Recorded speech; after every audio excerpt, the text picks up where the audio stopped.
Music is the answer. Sweet music is the way. Gospel, jazz, R&B touches you every day. Talk about how it moves you differently day to day. It's the R&B Bistro. Letting music have its way.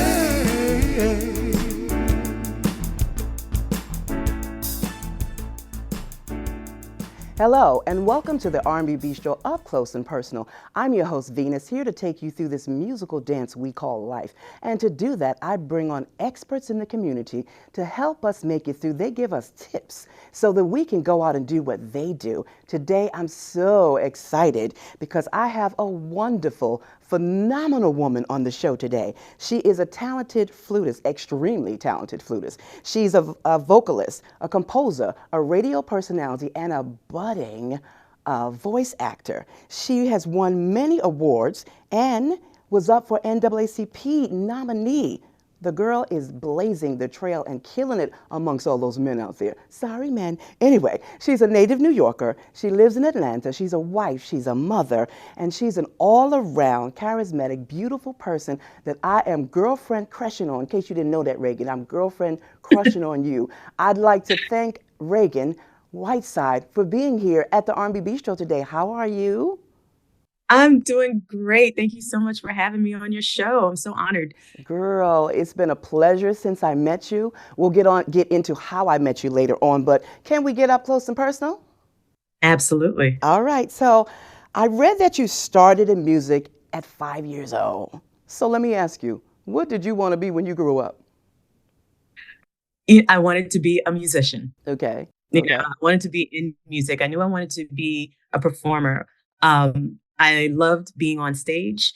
I loved playing every instrument I could get my hands on. So I kind of always knew what I wanted to do. I think I came here knowing. Yeah, I understand that because I'm there with you. I'm there with you, so I understand that. So now you played the piano, you played the drums, you played the violin, and then you went to the flute. Yep. How come? Why was that the instrument of choice? You know what? It wasn't. Okay. It was so where I grew up in Mount Vernon, New York, next to the Bronx. And back then they had this parade that went through the city, and it was all of the elementary schools, middle school, and high school bands marching through the parade. And so I saw it and I said, oh my God, I need to be in this parade. I need to be, but playing the violin wasn't happening, right? So in the fourth grade, the band teacher, Larry Bibb, was coming through and recruiting. And I said, okay, I want to play drums. They're like, nah, we don't have enough drums. And all the boys want to play it, pick something else. I said, all right, let me get a trumpet then. And they're like, no, we're out of trumpets. And I said, well, what do you have left? And he said, a clarinet and a flute. And I didn't feel like dealing with the reed. So I said, all right, give me this flute. I really wasn't on my radar at all.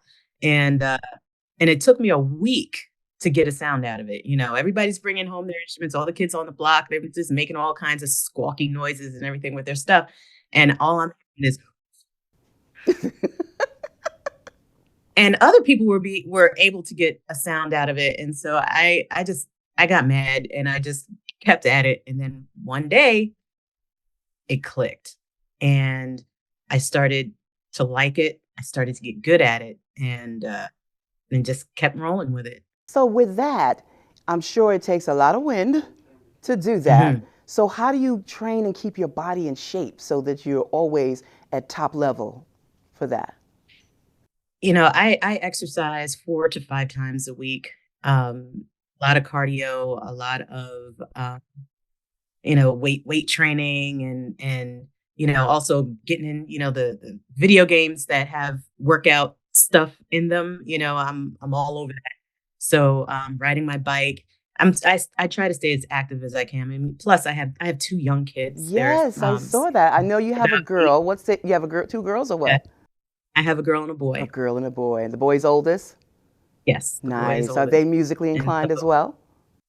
They are, although I'm not trying to force them into it because, it's hard out here for a musician, but you know, they they definitely they've got it.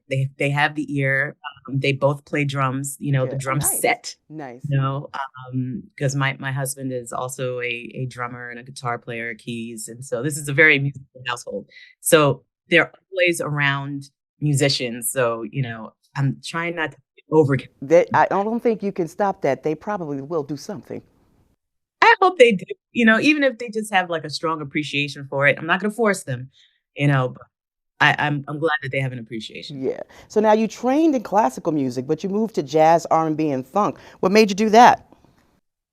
Well, when I was first learning the flute, I really wanted to go into jazz, but then when I started taking private lessons, my teacher was like, "Okay, you can play jazz later, but you know, get your foundation in classical music."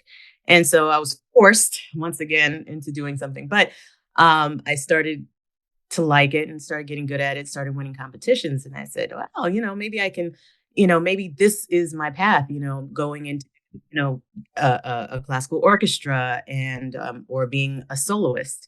And so I did all of the auditions, went to, you know, conservatory, you know, it was very, very intense.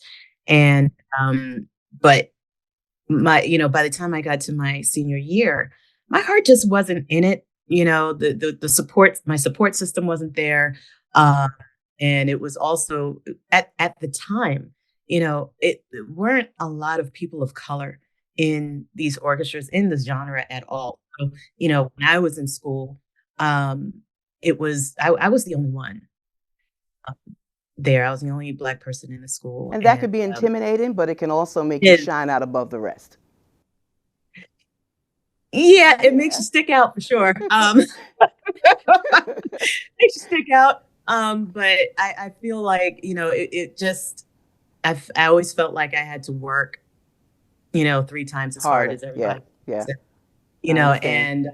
and after a while, it takes its toll. Yeah. It really takes its toll. And I was also, you know, with classical music, you have to kind of stay in this box. Hmm. And I felt like I needed to get out of this box. I And hear you. so I remember we had to do this concerto competition, and that was required for graduation.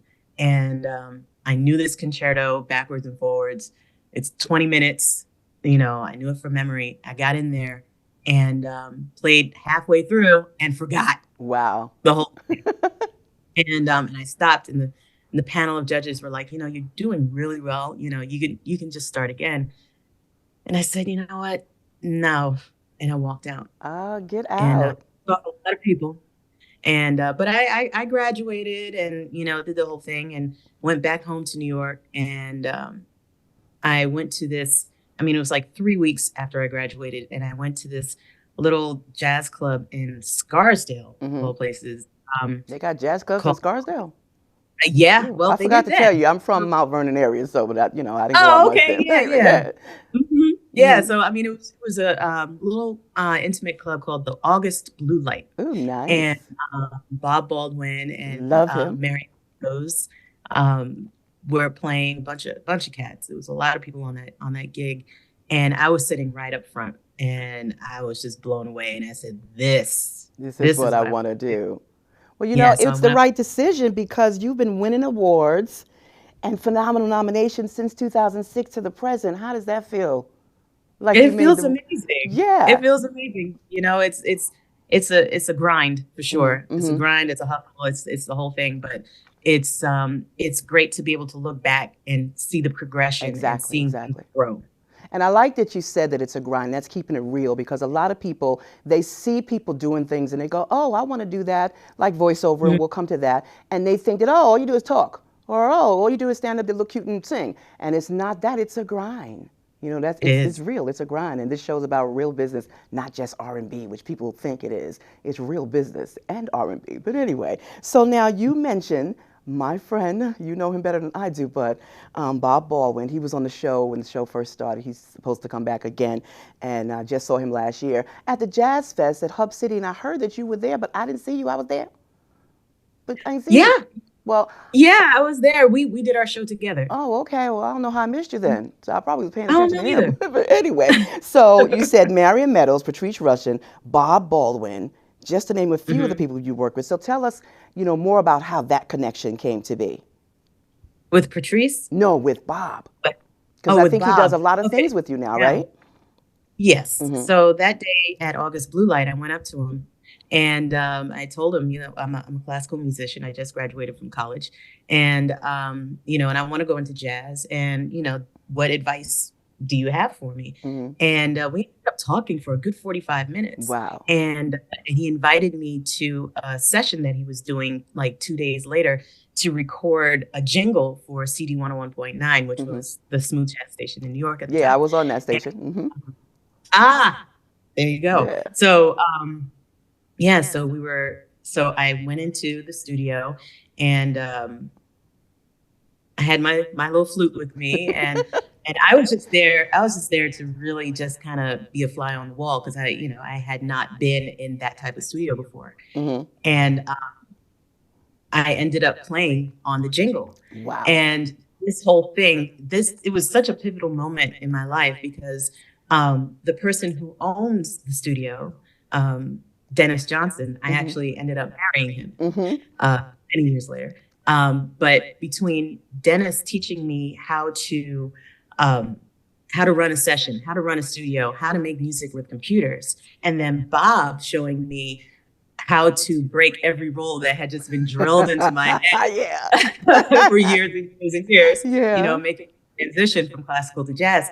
I was in serious boot camp for, I would say, at least 5 or 6 years Wow. between the two of them. And I just became a studio rat. And I was there for every session. I would go to work and I would hightail it back up to Yonkers, is where Mm-hmm. the studio was. And I would just be there, So when Will Downing would come through, Oh, when stop. yeah, That's one of my favorite jazz artists, if not my favorite male jazz artist. He sings the jingle to this show.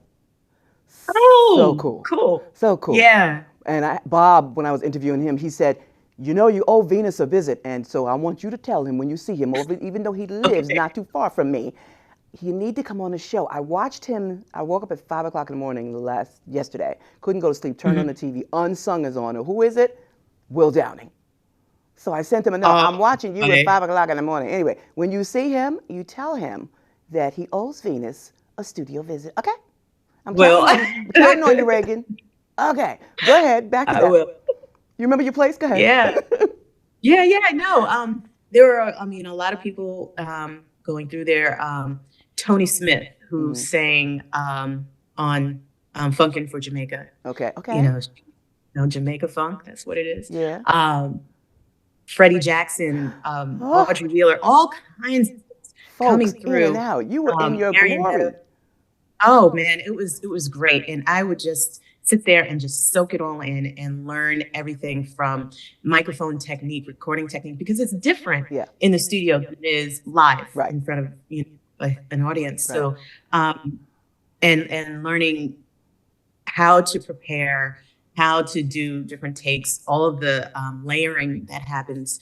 And so, it was, when I tell you it was boot camp, it Yeah. was just like, it was really serious. So I learned a lot. And during that time, I was putting my own writing room together and starting to compose, because before then I had only composed classical pieces. Mm-hmm. And so now I was starting to write more contemporary jazz stuff. Right. And so those songs became a demo, and that demo eventually became an album. And the rest is history on that. So let me ask you this. I said I was girlfriend crushing, so I had to, of course, prepare for this. So you sent me stuff, but I go through a whole bunch of stuff. So I kind of know all that stuff. So I've just been watching you, and we won't get into this other part, but about performing or whatever, because this is your interview.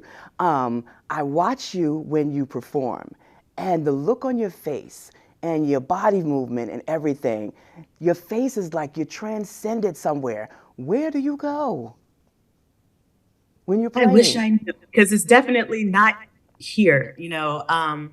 When I perform, I have to fully immerse myself in what I'm doing. I have to be so present and so focused, I get you know, you. and when you're playing it in front of an audience, you know, so much is going on out there. Mm-hmm. People are doing wild stuff, you Mm-hmm. know, and Mm-hmm. it can be very distracting. Right. And so I just try to block it out as Mm-hmm. much as I can, and make sure that the music is really coming from within and from that spiritual place. Mm-hmm. And so that when it is coming from that spiritual place, that's where the audience connection is. So I Yeah. don't have to like physically look at people in the audience for Yeah. them to feel Yeah. what No, I'm you're doing. not looking at none.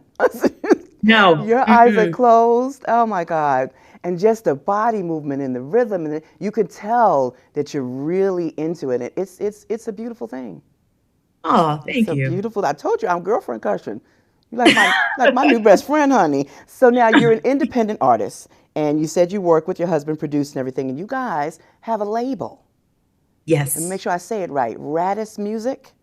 Randus. It's a Randis. combination of our names, I got Reagan I and got Dennis. that part. I figured that part out. Yeah. Yeah. So did you put that together for your music, or you and other people? You just produce you, or how does that work?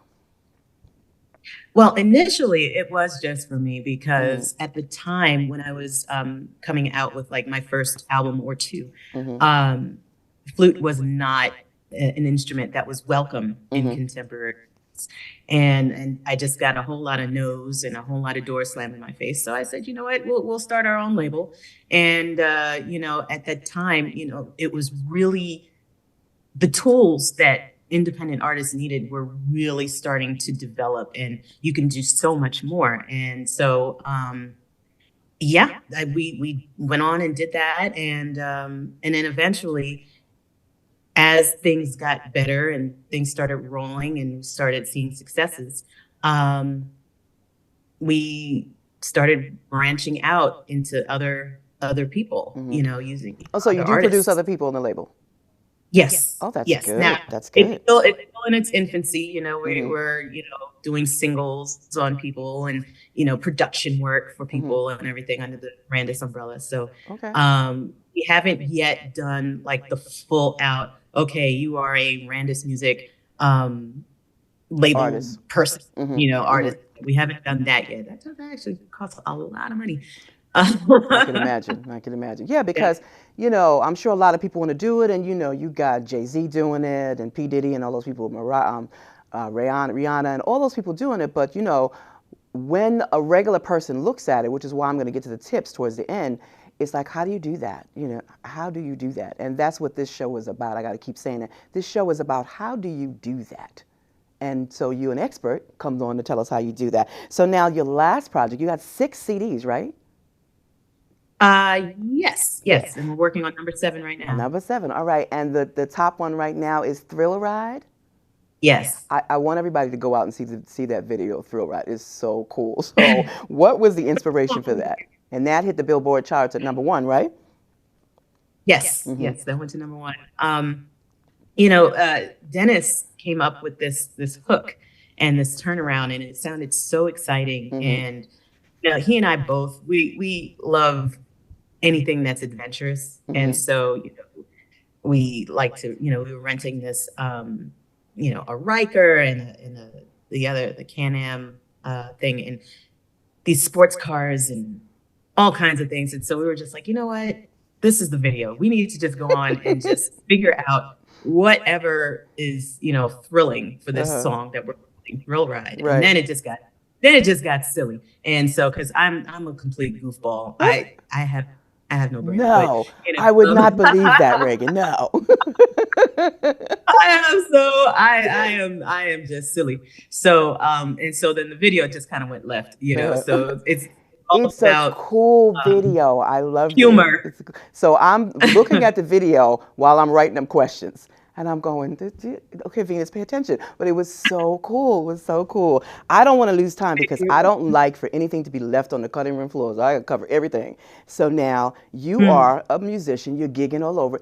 Are you a full-time musician? Yes. Or you have a side job or something?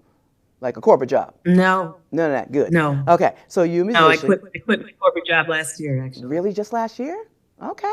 So you're gigging Just around, here. weekend radio personality. I think we have a quick second for you to tell me, how did that happen? Because that's recent too, right? Like 2020, Um, 2021? yeah, 2020, Mm-hmm. 2020. I ran into the program director for WCLK at one of my shows, Mm-hmm. and talking, and he says, you have a great voice. Have you ever thought about radio? And I'm like, Mm-hmm. I don't know. Ah.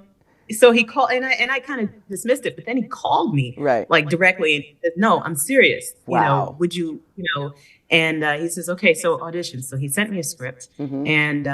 and I demoed it, and they liked it, and he says, "Okay, you got the gig. Saturday's your thing. Come in and do it." And I'm just like, Girl, that's a serious blessing because that does not happen. You know, no, it it fell does into my not lap. happen. Trust me, I know. People are like, they want to get in the radio and it just is rough, you know. And then when you get in there, especially in the Yeah. New York market, they're like, you need to be in some Oshkosh place before you come here to New York, whatever. That was my experience. But anyway, it's cool. I Mm, love it because it lets you be at the pulse of the people, right?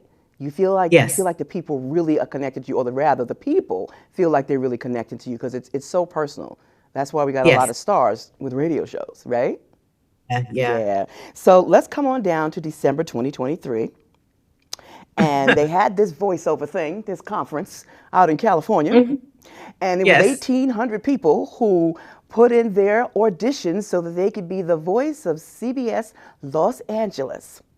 And Mhm. so everybody's, it winds down to 40 people, and everybody's standing around going to get their auditions. And I was happy to be there with you. Do you remember I was there with you? And we Yes. looking around, Yes. I'm like, who this girl? Harper, who this woman?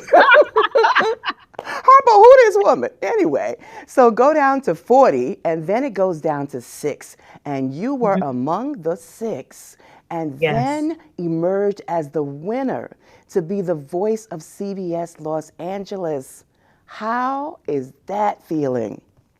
You know what? You could have knocked me over with a feather that Girl. day because just I was just like, what? I was literally just happy to be there, Mm-hmm. and and I was there to soak it up. I was there to learn, Mm-hmm. and it was beyond my wildest dreams. Was that So your first Sovas but event? yes, Yeah, yes, yeah. it was. Mm-hmm. Yeah. And so, and I was excited, the whole thing. I wanted to go to Silvis just to immerse myself Mm-hmm. in the community, in the voiceover community. And Mm-hmm. so I did that. Yeah. And I learned, and I met so many people, Mm-hmm. and it's great. Voiceover community is very welcoming, very friendly, and Mhm. we share a lot, should I say. So is that your first voiceover job? I know you're probably doing voiceover for the station, but that's like a whole different Yeah. arena to the regular Yeah. I voiceover mean, world. I've been reading, commercials every week for Mm-hmm. the past, 3 years. Mm-hmm. And so, it wasn't that far of a departure Mm-hmm. for it, because it's a different headspace Yeah. reading Yeah. the commercials than it is actually doing the show. Yeah. Yeah. So have you started that gig So, yet? so I felt like I had a little, no. No? Really? Okay. No, according to the contract, they have up to a year to Okay. book, All right. to nail it down. Well, you have to So, tell us about that as we go along, and I'm going to stay in touch. Like I said, you're my new best friend, so don't be trying to run away, okay? All right, so I want to do something called the Bistro Rapid Fire, and I usually just ask quick questions. They're off-the-wall questions. They don't have nothing to do with nothing, all right? And Okay. you just answer really quickly, and I usually mess it up because when you give me an answer, I'm like, what? Right, anyway, here we go. This is Bistro Rapid Fire. What would the backdrop romantic song be for a romantic evening with you and your husband? Would it be yours or somebody else's? Somebody else's. Why? Who? What? Well, my favorite band is Earth, Wind and Fire. Okay. But yeah, it would probably that song "Be Ever Wonderful" or "Always and Forever." Oh, yeah, Keep Pace. nice. I'm Nice, definitely nice. I'm of the classics. Okay, all right. What's your guilty pleasure? Netflix binging. Girl, I just got there too. I got to tell you off camera, this movie you must watch. All right. What song title describes your life? Oh, wow. I got one for you if you can't Wish think of Upon one. a Star.